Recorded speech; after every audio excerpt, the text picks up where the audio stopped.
की सदर तक्त्यावरनं महानगरपालिकेची अंदाजित 70% एवढ्या रकमेची फसवणूक करण्यात आली आहे। म्हणजे जी रक्कम दिली त्यातली 70% रक्कम कचरा वाहूनच नेला नाही, सातत्याने हेच होत होतं म्हणून मुंबई तुंबत होती।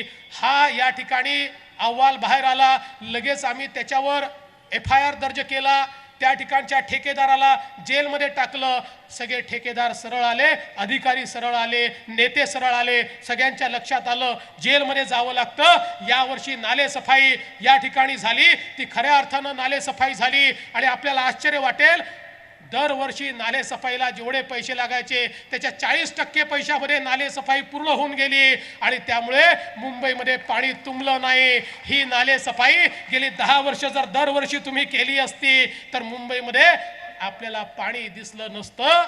हे जे पाणी ठिकठिकाणी साठलं, काही निसर्गामुळे नक्कीच असेल, पण उरलेलं पाणी हे तुमच्या भ्रष्टाचारामुळे साठलं।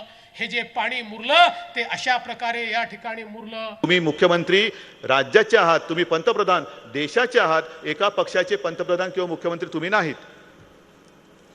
आणि आजचा कार्यक्रम तुम्ही घ्या ना, पत्रकार बांधवांना जरा मुख्यमंत्र्यांचा आजचा कार्यक्रम सांगा। सकाळपासून सगळीकडे प्रचार करत फिरतायत, मग मंत्रालयात कोणी जायचं? मुंबईचं पटना होत असेल तर ते सांभाळायचं कोणी? तुम्ही सगळ्या उनाडक्या करायच्या आणि पुन्हा येऊन माझ्या मुंबईवरती दुगाण्या झाडायच्या, हे नाही चालणार आता। हे असे खोटारडे मुख्यमंत्री आणि ज्यांच्या मनामध्ये पाप असेल, महाराष्ट्र तोडायचं पाप असेल, त्यांच्या हातामध्ये मी माझी मुंबई देणार नाही, हा निश्चय आपल्याला सगळ्यांना करावा लागेल। देवेंद्र फडणवीस महाराष्ट्राचे मुख्यमंत्री, शिवसेना पक्षप्रमुख उद्धव ठाकरे यांची जुगलबंदी।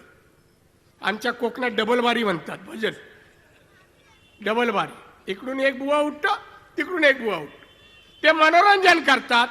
त्याच्यापेक्षा वेगळं देवेंद्र फडणवीस उद्धव ठाकरे काही करत नाही। भान विसरलेत आपण कोण आहोत, आपण जनतेशी बोलतोय हेही भान ते विसरलेत।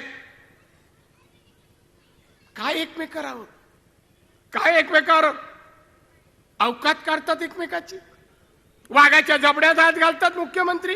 काय डेअरिंग हो, वाघाच्या जबड्यात। मग मला सांगायचे एवढं धाडस आहे ना, मग महाराष्ट्रासाठी जो जाहीरनामा दिला, जे सांगितलं ते आधी पूर्ण करा।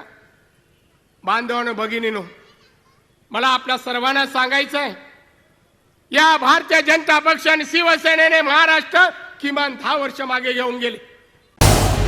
झी 24 तास रहा एक पाऊल पुढे।